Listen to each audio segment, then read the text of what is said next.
नमस्कार जंटी में स्वागत आपका। मैं हूं योगेंद्र। आप देख रहे हैं खास खबर, और खास खबर में हम बात करेंगे राहुल गांधी के भोपाल में दिए गए उस बयान की जिसमें उन्होंने कहा कि नरेंद्र का सरेंडर। राहुल गांधी का कहना है कि जब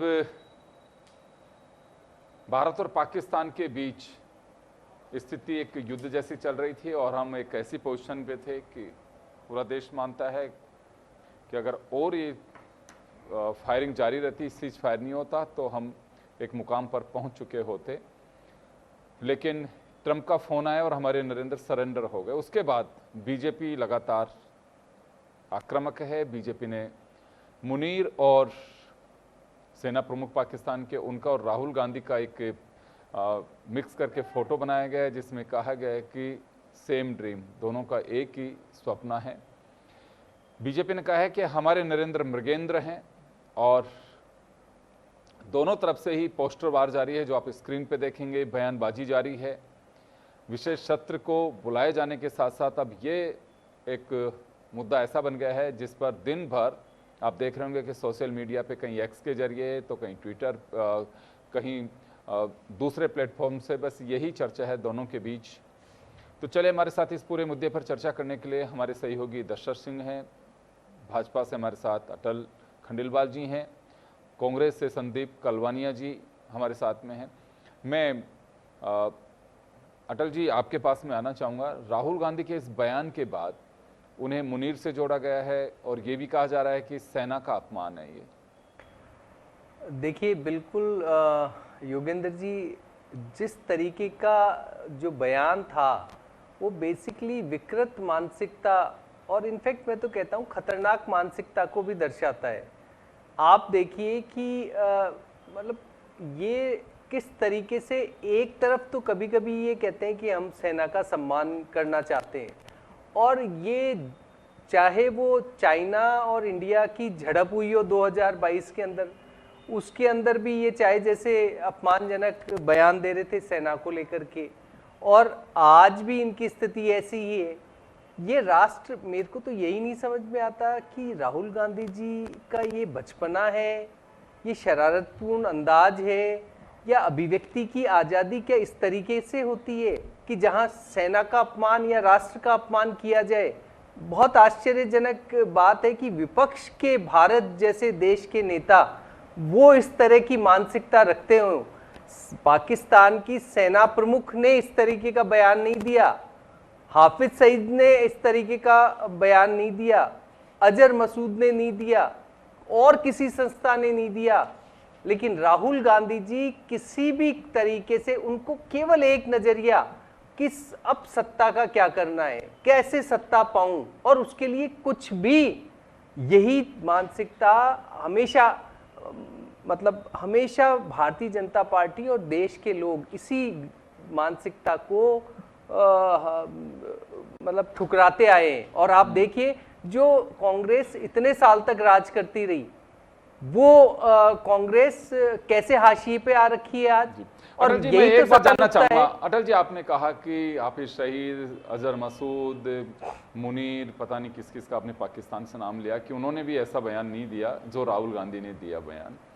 तो इस बयान को आप उस तरह से देख रहे हैं कि पाकिस्तान जो ये राहुल गांधी बोल रहे हैं वो पाकिस्तान की भाषा से भी खतरनाक बयान मान रही है बीजेपी। बिल्कुल है ही खतरनाक। आप बताइए कि एक बेसिकली राहुल गांधी जी यदि प्रतिपक्ष के नेता नहीं होते तो हमारे क्या फर्क पड़ रहा है, तो कोई फर्क ही नहीं था। बट वो एक संसद के प्रतिपक्ष के नेता है, सांसद हैं, गरिमापूर्ण उनका बिहेवियर होना चाहिए। मैं जवाब दिलवाता हूं संदीप कलवानी हमारे साथ, मैं जवाब दिलवाता हूं। संदीप, आपने सुना कि पाकिस्तान भी ऐसे वैसा का प्रयोग नहीं कर रहा जैसा आपकी पार्टी का नेता कर रहे हैं। देखिए योगेंद्र जी, जो हमारे नेता राहुल गांधी जी का जो बयान आया वो सीधा सटीक बयान है। भारत की जनता 140 करोड़ देशवासी लगातार, ये भारत के हर देश के नागरिक के मन में ये है कि जब ऑपरेशन सिंदूर हुआ और भारतीय सेना का इतना बढ़िया प्रदर्शन था और वहाँ के दुश्मनों आतंकवादियों के अड्डे वहाँ ध्वस्त किए और भारतीय सेना ने बहुत अच्छा प्रदर्शन किया, उनका शौर्य और पराक्रम पूरे हिंदुस्तान में नहीं पूरे विश्व में उनकी जय जयकार हो रही है। मगर इतनी अच्छी पोजीशन होने के बाद में भी आज पूरे देश की जनता ये पूछ रही है कि भारत को आखिर क्यों सीज फायर अमेरिका के बीच में करवाना पड़ा। सबसे बड़ी बात है, अगर अमेरिका सीज फायर नहीं करवाता तो आज भारत की पोजीशन और अच्छी होती है और जितने भी तमाम आतंकवादी अड्डे हैं वो ध्वस्त होते हैं और पाकिस्तान को सरेंडर करना पड़ता, सीज फायर नहीं होना पड़ता। तो एक देश के आप एक नागरिक के मन में यह सवाल उठ रहा है कि आखिर सीज फायर अमेरिका ने क्यों करवाया। आप देखें कि थोड़ा सा मैं इसके बैकग्राउंड में जाऊंगा। जब प्रधानमंत्री नरेंद्र मोदी जी जब मुख्यमंत्री थे तो उन्होंने एक कार्यक्रम में कहा था कि ये आतंकवादी आते कहाँ से हैं, सीमा पर बीएसएफ का या सेना का केंद्र है, उसका एक अधिकार है या उसका नियंत्रण है, और बैंकों में जो फंडिंग होती है आतंकवादियों को, बैंक होते हैं वो सरकार के कब्जे में होते हैं। तो आखिर दिक्कत कहाँ पर है? उन्होंने कहा था दिक्कत दिल्ली में है। तो आज आप देख लें, लगातार जब ये सत्ता में आने के बाद में सीमा के पार से आतंकवादी भी आ रहे हैं, उनको फंडिंग भी हो रहे हैं, तो ये जवाब नहीं देना चाह रहे हैं। हम लगातार इनसे ये जवाब पूछ रहे हैं कि देश में आतंकवादी अगर सीमा पार होके क्यों आ रहे हैं। आप देखें कि ये जो पहलगाम की घटना हुई थी, ये 4 आतंकवादी इन्होंने ट्रेस किए हैं अपने खुफिया एजेंसियों ने, तो उनका आज तक पता नहीं लगा कि वो मारे गए हैं, जिंदा है, उनको पकड़ा गया नहीं पकड़ा गया। उसके बाद में ऑपरेशन सिंदूर किया। ऑपरेशन सिंदूर में भारतीय सेना का बहुत अच्छा प्रदर्शन रहा। तो आखिर इनको ये बताने में कहाँ दिक्कत है कि आज हमारे को सीज फायर क्यों करना पड़ा? ये प्रधानमंत्री जी आके देश की जनता के सामने बताएं। ये निश्चित रूप से डोनाल्ड ट्रंप ने 21 दिन में 11 बार कह दिया है कि वहां हमने ऑपरेशन सिंदूर में मध्यस्थता करवाई है। आप शिमला समझौता देख लें, उसमें स्पष्ट कहा गया है कि आप इसमें कश्मीर के मामले में भी कोई भी नहीं हो सकता। ट्रंप आए दिन अपने बयान भी बदल रहे हैं, कभी कुछ कहते हैं, कभी कुछ नहीं नहीं, ये बयान बदल रहे हैं तो देश के प्रधानमंत्री जी को जिम्मेदार एक रवैया अपनाते हुए देश की जनता के सामने आना चाहिए। प्रेस के जो भी सवाल हैं, देश के जनता के सवाल हैं, विपक्ष के सवाल हैं, उनको आके उनके सामने रखना चाहिए कि ट्रंप झूठ बोल रहा है। क्यों नहीं बोलते? प्रधानमंत्री जी कह रहे हैं 56 इंच का सीना है, तो आप 56 इंच का सीना यहाँ के आज साबित कीजिए ना, कि देश की जनता को बताएं कि आज भारतीय सेना ने इतना अच्छा प्रदर्शन किया था, उनको बैकफुट पे ये इन्होंने सीज फायर क्यों करवाना पड़ा? आज क्या ऐसी परिस्थिति बनी कि सीज फायर की जरूरत पड़ी? आप बताएं ना, देश की जनता को क्यों नहीं बताना चाह रहे? देश के गृह मंत्री ने संसद में कहा था कि जब देश की सेना बहुत अच्छा प्रदर्शन कर रही थी और अगर 3 दिन सीज फायर नहीं होता तो आज पीओके हमारे पास होता। तो आज देश की जनता के सामने गृह मंत्री जी, प्रधानमंत्री जी क्यों नहीं बताना चाह रहे? नंबर 1 बात। दूसरी बात मैं कहना चाहूंगा कि देश की सेना के शौर्य और पराक्रम पे हमने कोई क्वेश्चन मार्क नहीं उठाया। क्या केंद्र सरकार से सीज फायर के मामले में या क्वेश्चन पूछना क्या सेना का अपमान है? ये बता दें, क्यों नहीं बताना चाह रहे? हम नहीं पहुंच रहे, हम सेना का पूरा सम्मान कर रहे हैं। जब पहलगाम की घटना हुई थी, पूरा देश एकजुट होकर 140 करोड़ देशवासियों ने, यहां तक कि विपक्ष की पार्टियों ने सरकार का साथ दिया था। हर कदम पे आतंकवाद को खत्म करने के लिए जो भी सरकार ने कदम उठाने थे और जो भी कदम उठाने चाहिए थे, उनके लिए लगातार हमने पहले दिन से इनको आश्वस्त किया था कि हम लगातार आपके साथ हैं। मगर देश के एक जनता, जवाब दिलाऊं जी, जवाब दिलाता हूं आपको जी। अटल जी, आपने सुना कि सवाल पूछना क्या सेना का अपमान है? बात समझिए योगेंद्र जी, एक तो विषय को समझना, ऊपर से लेके नीचे तक विषय तो समझो। पहली बात, ऑपरेशन सिंदूर जारी है। पहली बात, ऑपरेशन था, ऑपरेशन सिंदूर आतंकवादियों के खिलाफ था और वो अभी भी कंटिन्यू है। पहली चीज, सीज फायर किसके बीच में होता है? 2 देश युद्ध में हो। हमने कब कहा हम युद्ध में? हमने ये कहा कि आतंकवादियों के ठिकाने हम नष्ट नाबूद करेंगे, वो जहां भी छुपेंगे हम मारेंगे और जब भी मिलेंगे हम मारेंगे। और हमारी तरफ से कभी युद्ध की घोषणा नहीं की गई। और जो लोग उन आतंकवादियों का सपोर्ट करेंगे, चाहे वो कोई देश हो, संगठन हो, हम उनको भी मारेंगे। तो सीज फायर की तो बात ही अलग। जहां तक अब ट्रंप साहब की बात है, आप ही बताइए योगेंद्र जी, सुबह क्या कहते हैं, शाम क्या कहते हैं, दोपहर में क्या कहते हैं? यूक्रेन और रशिया के लिए सीज फायर कितनी बार बोल चुके? इजराइल और गाजा के लिए कितनी बार बोल चुके? ये बातें समझ। एक और बात, एक और, इन्हीं के लोग, हाँ, लेकिन सरकार ये भी कोई नहीं कह रही ना कि ट्रंप की बातों को सीरियस नहीं लेना चाहिए। देखिए, इसलिए एक और बात समझिए कि अगर हमारे प्रधानमंत्री जी को या सरकार को या सेना को जवाब देना होता, कोई वो सीरियसनेस होती, कोई लिखित में कोई डॉक्यूमेंटेशन हुआ है क्या? आप तो पत्रकार हो, आप तो समझते हो सीज फायर का मीनिंग।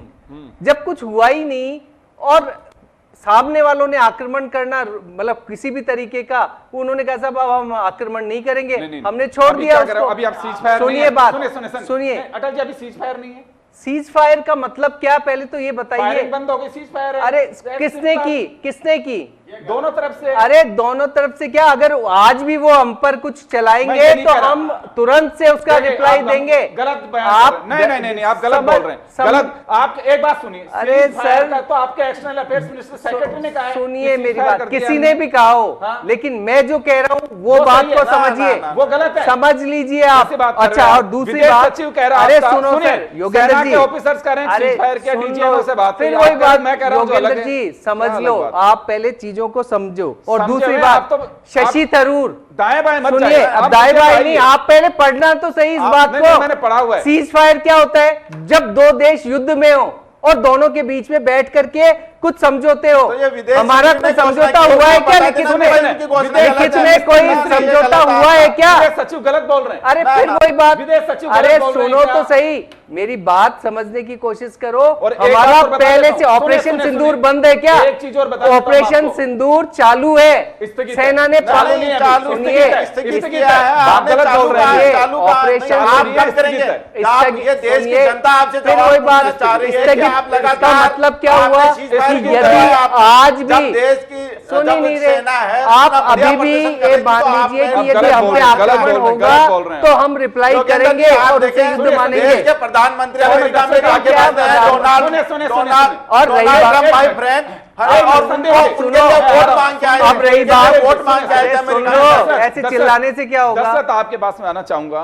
अटल जी ने बड़ी रोचक बात कही है कि पहली बात तो मैं आपको भी क्लियर कर देता हूं कि स्थगित है, ऑफिशियल स्थगित किया हुआ है ऑपरेशन सिंदूर को। सीज फायरिंग कोई जरूरी नहीं, युद्ध होती है तभी होती है, दोनों तरफ से फायरिंग होती है लगातार, कंटिन्यू, कुछ दिनों तक, कुछ घंटों तक भी चलती है। पब्लिक डोमेन में फायरिंग हो रही है, उसको रुकवाते हैं तब भी सीज फायर होता है। अटल जी, मैं आपको क्लियर कर देता हूं। और ऑफिशियल आपके हमारी गवर्नमेंट के एक्सटर्नल अफेयर्स सेक्रेटरी मिस्टर मिस्री ने ऑन रिकॉर्ड कहा है कि सीज फायर दोनों डीजीएमओ के बाद एक बार के लिए ऑपरेशन सिंदूर को स्थगित किया गया है और दोनों तरफ से सीज फायर पर सहमति बनी है। खैर दर्शक, अब क्या लगता है आपको कि ये सिलसिला तो चलता रहेगा ऐसे ही? बीजेपी, लेकिन ये अगर ऑफिशियल बयान है बीजेपी का तो बड़ा रोचक बयान है कि सीज फायर के लिए किसने कहा? देखिए, निश्चित तौर पे अपन सब लोगों ने देखा कि डीजीएमओ ने ये बात प्रेस कॉन्फ्रेंस में आके कही थी कि दोनों देशों के बीच सीज फायर हुआ है। कहीं ना कहीं जो बातचीत हुई उसके बाद दोनों सरकारों ने, दोनों देशों ने ये फैसला किया कि सीज फायर करना चाहिए। बिल्कुल आपने सही कहा कि ये स्थगित हुआ है, सरकार की तरफ से, सेना की तरफ से सिंदूर जो ऑपरेशन था स्थगित हुआ, ना कि बंद हुआ। अब ये कहा कि चालू है, चालू सेना ने कभी नहीं कहा कि चालू है, स्थगित हुआ है। और सेना ने ये कहा कि अगर इस तरह जरूरत पड़ेगी तो हम दोबारा चालू करेंगे, रिओपन करेंगे, चालू करेंगे। जहां तक ये बयानबाजी को लेकर मुझे लगता है कि ये पॉलिटिकल माइलेज लेने की कोशिश बीजेपी या कांग्रेस दोनों की तरफ से की जा रही है। प्रधानमंत्री मोदी के आपने ऑपरेशन सिंदूर के बाद में जो उनकी रैलियां देखी होंगी या उनके जो भाषण देखे होंगे, उसमें लगातार वो पहले की जो बातें होती थी उसके उलट अब जो बातें हो रही है वो ऑपरेशन सिंदूर को लेकर हो रही हैं। 2 दिन पहले भी प्रधानमंत्री ने ये कहा कि गोली का जवाब हम गोला की तरफ से दिया जाएगा, जब गोली आएगी तो हम गोले से उसका जवाब देंगे। और कहीं ना कहीं यही कांग्रेस की कहीं ना कहीं कह सकते हैं कि कांग्रेस भी आने वाले दिनों में, आप बिहार देखेंगे, असम में चुनाव है, तो कांग्रेस भी कहीं ना कहीं जनता के बीच मैसेज देने की कोशिश की है। हालांकि जो ट्रंप की तरफ से जो कहा गया उसके बाद कहीं ना कहीं तमाम जो ये सियासी बयानबाजी, कांग्रेस की तरफ से जो आरोप लगाया गया सरकार पर कि ट्रंप बीच में कूदे, ट्रंप ने सीज फायर कराया, ट्रंप की तरफ से जो कहा गया उसको एक इशू बनाया गया। और अब एक नई चीज, रोचक जो जानकारी है वो सीडीएस का जो बयान है उसको लेकर भी कांग्रेस आक्रामक है। उसको लेकर भी कांग्रेस ये कह रही है कि हमने वहां पर कुछ ना कुछ खोया, इसीलिए आपको संसद का विशेष सत्र बुलाना चाहिए, लोगों के सामने जानकारी साझा करनी चाहिए, हमें भी बताना चाहिए क्या होना चाहिए, क्या नहीं होना चाहिए। लेकिन मुझे लगता है कि पॉलिटिकल कहीं ना कहीं एक जो कह सकते हैं कि माइलेज कैसे लिया जाए, बीजेपी को लगता है कि आने वाले वक्त में जो जिन जिन स्टेट में चुनाव है या देश में जिस तरह का माहौल है, अगर इस माहौल के अंदर चुनाव होंगे तो हम बढ़त हासिल करेंगे। और लगातार बीजेपी के नेता, चाहे प्रधानमंत्री मोदी हो और तमाम नेता हो, वो जब रैलियां कर रहे हैं तो उन रैलियों में वो सिंदूर ऑपरेशन की, निश्चित तौर पे सेना की तरफ से जो कार्य किया गया, ऑपरेशन को जो अंजाम दिया गया, निश्चित तौर पे वो काबिल तारीफ है, पूरा देश सम्मान करता है। लेकिन विपक्ष ने कहीं ना कहीं ट्रंप का जो इशू है उसको हथियाया।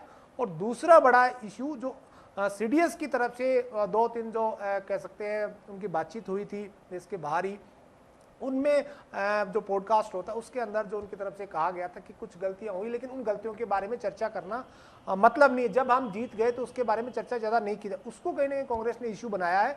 और कांग्रेस लगातार ये मैसेज या कह सकते हैं जनता के बीच अपनी आवाज़ पहुंचाने की कोशिश कर रही है कि देश के अंदर जो हुआ उसकी हकीकत सबको पता चलनी चाहिए।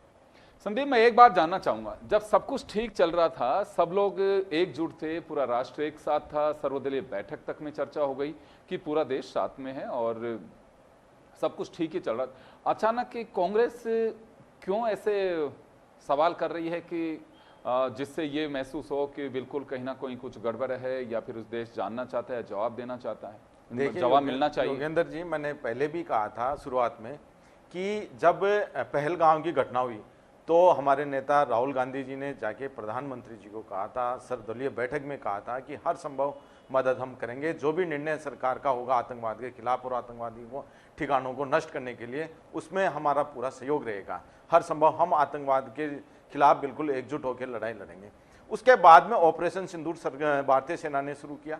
भारतीय सेना ने बहुत अच्छा प्रदर्शन किया और अचानक आप देखें कि पाकिस्तान के घुटने जमीन पे आ चुके थे, लगातार हम बहुत अच्छा प्रदर्शन कर रहे थे, मगर आप देखें जिस हिसाब से सीज फायर किया गया है अमेरिका की मध्यस्थता को लेकर, वो हम लगातार देश की जनता के सामने, प्रधानमंत्री जी सामने आए, वो बताएं कि आखिर ऐसा क्या कारण रहा कि हमारा भारतीय सेना बहुत अच्छा प्रदर्शन कर रही थी ऑपरेशन सिंदूर में, मगर इसके बावजूद मेरा तो सवाल ये है, इसके बावजूद भी आपको ऑपरेशन सीज फायर अमेरिका की मध्यस्थता में करना पड़ा। ऑपरेशन सिंदूर जिस दिन स्थगित किया गया था, उस दिन तक भी किसी तरह की कोई राजनीतिक बयानबाजी ना कांग्रेस की तरफ से थे ना बीजेपी की तरफ से थी। समय धीरे धीरे कट रहा है, तो अचानक क्या हो रहा है फिर?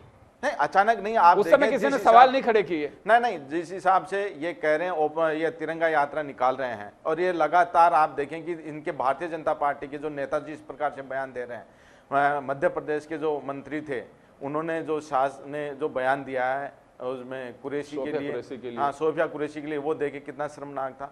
उसके बाद में वहां के उप मुख्यमंत्री ने जो कहा कि देश की सेना प्रधानमंत्री के चरणों में नतमस्तक थी। तो इस तरह के जो बयान है, जो ये राजनीतिकरण कर रहे हैं ऑपरेशन सिंदूर का, दूसरे दिन ही प्रधानमंत्री जी पहलगाम की घटना के बाद में बिहार में जो चले गए थे और ये एक एडवांटेज लेना चाहते हैं चुनाव का। तो इस वजह से पूरी देश की जनता जाननी चाह रही है कि आप आरोप लगा रहे हो लगातार विपक्ष पे। आपका कहने का मतलब ये है कि पॉलिटिकल माइलेज अगर बीजेपी ले रही है तो हम चुप नहीं रहेंगे, ये कहना चाह रहे हैं? ये बिल्कुल, ये सेना को आगे लेकर, आप देखें कांग्रेस ने कभी भी सेना पे कोई सवाल नहीं उठाया, मगर जब भी हम केंद्र सरकार से कोई सवाल करते हैं तो ये कहते हैं कि सेना के गौरव पे ये सवाल उठा रहे हैं, तो ये इनका बहुत गलत है। आप देखिए ये कुल मिलाकर के ये कहा जाए कि कोई राजनीतिक दल अगर इसका एडवांटेज लेने की कोशिश करेगा, मान लो ना आप देखें, ये गलत है। आप देखें योगेंद्र जी, आपको अच्छे से पता है प्रधानमंत्री जी जाके अमेरिका में कहा कि डोनाल्ड ट्रंप माय फ्रेंड, और उन्होंने डोनाल्ड ट्रंप के लिए चुनाव में वोट मांगे। उन्होंने कहा इस बार डोनाल्ड ट्रंप की सरकार, वो अपना फ्रेंड बताते हैं डोनाल्ड ट्रंप को। डोनाल्ड ट्रंप लगातार कह रहा है कि मैंने व्यापार को लेकर मैंने समझौता करवाया है। तो आप प्रधानमंत्री जी को आगे देश की जनता के सामने बताना चाहिए कि डोनाल्ड ट्रंप बिल्कुल गलत है, वो झूठ बोल रहे हैं, क्यों बच रहे हैं, ये संसद का सत्र क्यों नहीं बुला रहे? चलो जवाब बुलाना चाहिए। जवाब दिलाता हूं। आखिर देश के प्रधानमंत्री इनको जवाब दें, इनको तय करनी चाहिए। अब ये भी सुन रहे हैं तो आपको भी उम्मीद है कि आप सुनेंगे। जी बताइए अटल जी। इनके उत्तर में ही आप समझिए, इनके प्रश्न और उत्तर दोनों, इनके प्रश्नों में ही उत्तर छिपे हुए हैं। कैसे? तिरंगा यात्रा, या हम कहते हैं कि राष्ट्रवादी बनो, राष्ट्रभक्त बनो, तिरंगा यात्रा निकालो, भारत माता की जय कहो, ये सामान्य है प्रोसेस। सेना के लिए आप बिल्कुल समर्थन करो और पूरी तरीके से उस सेना को आप उसके शौर्य की गाथा जन जन को सुनाओ, अपने इतिहास को बताओ, इसमें क्या गलत है? अच्छा, अब रही बात, सुनिए आप योगेंद्र जी, आप कहते हो ना कि आज का भारत 19 सितंबर 1965 को बलवंत राय मेहता मुख्यमंत्री थे गुजरात के, पाकिस्तान फाइटर जेट ने, आपको सबको याद है कि उसको ध्वस्त कर दिया और उनको मार दिया गया। लेकिन भारत ने क्या किया? कांग्रेस की सरकार थी सेंटर में। आज क्या ऐसा हो सकता है? संभव है? आज का भारत कैसा है ये मैं बताना चाहता हूं कि भारत तब सिलेंडर पे था या आज है? आप सिंधु जो जल समझौता है, क्या वो जल संसाधनों का, भारत के अंदर संसाधनों का समझौता नहीं हुआ? 80% पानी पाकिस्तान को दे दिया गया। 93,000 1971 में 93,000 सैनिकों को जब पकड़ लिया गया, उस वक्त जो हमारे मार्शल थे सर मानेकशॉ, वो तक विरोध में थे, लेकिन 93,000 सैनिकों को बिना वजह आपने छोड़ दिया। सुनिए, 1948 में पीओके दे दिया। ये क्या कारण रहे? आप इनकी अगर इतिहास में चले जाओगे कांग्रेसियों के, तो आपको आश्चर्य होगा कि दुनिया भर के सरेंडर मिलेंगे। आज जो भारत जिस विश्व पटल पर है, वो माननीय प्रधानमंत्री जी जिस तरीके से अपने देश और देश के लोगों की भावना और राष्ट्र प्रथम को आगे लेकर के चल रहे हैं, वो ताकत होती है। 1962 से पहले 61 के अंदर एक एमपी थे कांग्रेस के, उन्होंने कहा यार ये क्या कर रहे हो आप, कि चाइना आगे बढ़ता जा रहा है अरुणाचल में इधर, और वो जमीन लेता जा रहा है, आप कुछ कर ही नहीं रहे। 1962 की लड़ाई के बाद तो इन्होंने पूरी तरीके, क्या वो सिलेंडर नहीं था कि इतने 20,000 किलोमीटर, अरे फिर वही बात, आपको पता ही नहीं चीन ने कोई वो सब, सुनिए जो भी चीन ने फिर कभी आप कहां चले जाते हो, कभी कहां चले जाते हो, ऐसे नहीं। मैं ये बोल रहा हूं कि इस तरीके का जो वाहियात बयान है वो वाहियात लोग देते हैं, जो देश को एक तरीके से, मैं ऐसे बोलूं कि गद्दारी का सा सूचक है ये इस तरीके के बयानबाजी।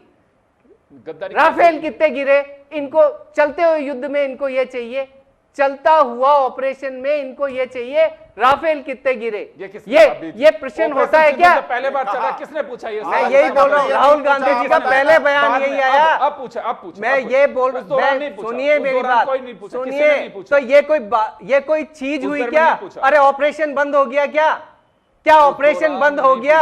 अगले मैं आपसे पूछ रहा हूं, झड़प होती है, हमने नहीं पूछा कभी भी कि कितने सैनिक मारे गए 1962 में, 65 में, कहां पर। हम ये कहते हैं भारत राष्ट्र की तरफ आप देखो, राष्ट्र प्रथम की तरफ देखो, और राष्ट्र को आगे बढ़ाने के लिए जो कर सकते हो वो करो। करनी चाहिए, बिल्कुल, बहुत अच्छी बात है। दर्शक आपके पास में आना चाहूंगा। एक मिनट, आप देखें जो पहलगाम की, सॉरी मैं समय चार आतंकवादी कहां पर है, जवाब तो दें। समय कम है अटल, सॉरी दर्शक आपके पास में आना चाहूंगा। तो कुल मिला के ये माना जा सकता है ये दौर ऐसे ही चलेगा, सरकार अपने एजेंडे पे रहेगी कि जो हम कह रहे हैं वो आपको मानना पड़ेगा, और कांग्रेस या विपक्ष के दल कहेंगे जो हम कह रहे हैं वो। कुल मिलाकर के कि अगर एक दल कोई भी राजनीतिक लाभ लेने की कोशिश करेगा तो दूसरा चुप नहीं रहेगा, और इसके पीछे मुझे लग रहा है झगड़ा यही है। देखिए, निश्चित तौर पे आपने सही कहा कि इसके पीछे असली वजह वो ये कि पॉलिटिकल माइलेज कितना लिया जाए। बीजेपी सत्ता में निश्चित तौर पे ऑपरेशन सिंदूर हुआ, उसकी जो कामयाबी है, बीजेपी भी अछूती नहीं है, बीजेपी भी चाहेगी कि ऑपरेशन सिंदूर और जिस तरह से सेना ने शौर्य दिखाया, भारत ने अपनी ताकत दुनिया को दिखाई, उसका लाभ उनको मिले। और लगातार बीजेपी के नेता ये बातें रैलियों में और ख़ास तौर पे ऑपरेशन सिंदूर के बाद में तमाम जगहों पर कही जा रही है उनकी तरफ से। अब कांग्रेस के सामने बड़ी समस्या कि कांग्रेस जनता के बीच जाए तो जब सिंदूर का जिक्र हो या गोली का गोले का जिक्र हो तो उसका काउंटर कैसे करें। तो निश्चित तौर पे उस काउंटर को करने के लिए कहीं ना कहीं सरकार की तरफ से जो बयानबाजी है या नेताओं की तरफ से जो बयानबाजी है या सीडीएस की तरफ से जो बयान दिया गया उसको कैसे उसमें मिनिमेट निकाला जाए, या कैसे सरकार जो अपनी पीठ थपथपा रही है उस पीठ थपथपाते को कैसे थोड़ा बहुत लूज किया जाए या डैमेज किया जाए, ये कोशिश निश्चित तौर पे कांग्रेस करेगी। क्योंकि कई स्टेट में चुनाव है और निश्चित तौर पे इस तरह की जब चीज़ें होती हैं तो निश्चित तौर पे उसका असर जनता पर पड़ता है। और जनता भी, आप और हमने सबने देखा, इस तरह के जब इश्यूज आते हैं तो जनता बड़ी भावनात्मक होती है। जब देश के सामने ये चुनौती आती है, भारत की के सामने पाकिस्तान की हो, चाइना की हो, तो देश का एक अलग मूड होता है। आपने सिंदूर में देखा कि जब सिंदूर ऑपरेशन हुआ था और उसके बाद दूसरे या तीसरे दिन जो अखबारों में, टीवी चैनलों में या देश में जो जवाब था लोगों का वो देशभक्ति वाला हमने देखा। तो निश्चित तौर पे दोनों ही पार्टियां और अन्य दल भी पॉलिटिकल माइलेज के लिए निश्चित तौर पे आने वाले दिनों में भी ये बयानबाजी खत्म नहीं होगी और भी ज्यादा हो सकती है। बिल्कुल आप सही कह रहे हैं। निश्चित रूप से सेना के शौर्य की बात हो या फिर दूसरे ऐसे एजेंडे हैं जो अंतर्राष्ट्रीय परिदृश्य में कुछ इफेक्ट डाल सकते हैं, जिनसे हमें बेनिफिट मिल सकता है और नेगेटिविटी भी हो सकती है, ऐसे बयानों से दोनों तरफ से ही ध्यान रखने की जरूरत है। एक पक्ष से आप उम्मीद करो बहुत संभव नहीं है, और खासकर ऐसे मुद्दों पर पॉलिटिकल माइलेज लेने के लिए भी अगर होगा तो मुझे लगता है कि बस केवल और केवल बस ये होगा कि एक हम ड्रामा कर रहे हैं। पॉलिटिकल माइलेज की बात नहीं होनी चाहिए। कुछ ऐसे एजेंडे हैं जिनसे राजनीतिक चश्मे के अलावा भी दूसरे तरह से देखा जाना चाहिए। आप सभी का बहुत बहुत शुक्रिया। खास खबर में इतना ही, दीजिए इजाजत, नमस्कार।